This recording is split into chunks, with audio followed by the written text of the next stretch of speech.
Nakapag-set up ng printer, so make sure na nakalink sa menu.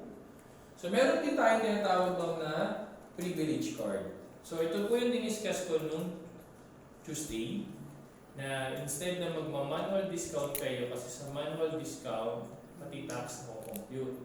Ito po, based sa setup kay system.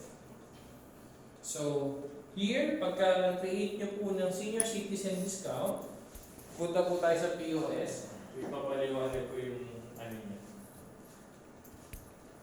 Yan, parameter POS, sir. Tapos, outlet discount scheme. Yan. Ito yung mga reason, ma'am. Naliwanag ko lang po pa. Soon, may setup nyo na to. Actually, pwede natin i-setup na to eh. Ito ang setup mo. Sige, setup date.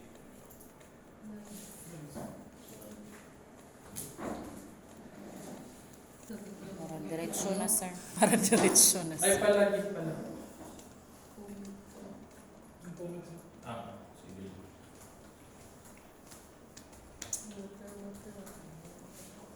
Busy pa si waiter. Wala kay water.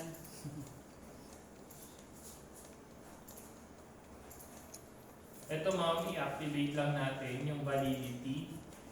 Gawin nyo ng 2030. Ganito din. Yung zero rated, 100% yung discount. Nakikitain pa ba kayo dito? Wala na zero rate. Pag zero rated, ilang percent lang ma'am? Hindi ba dapat wala? Kasi rated pa. Hindi pa, Huwag na natin paggamit sa kanila yung zero hindi rated. naman ginagamit yan. Oo. So 20%, ito 2030. So explanation to ma'am, pag ginamit pala to ni cashier, magle-less siya ng 20% at after nun, magko-compute siya ng service charge.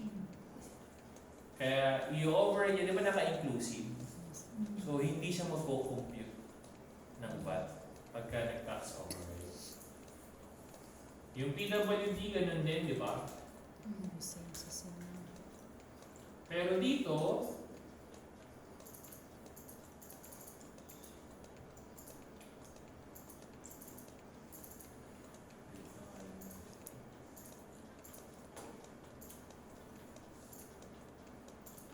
PWD 20% sa lahat ng outlet, all, price food, all, category, all, January 1, 2030 to December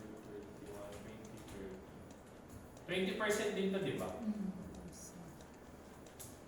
So, yes, may 10%. Ayan. So, instead na mag-manual discount sila, actually pwede nyo itong paggamit pag isa lang yung senior.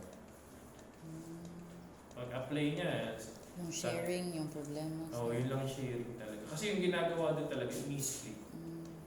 Yung dapat siguro separate o resibo.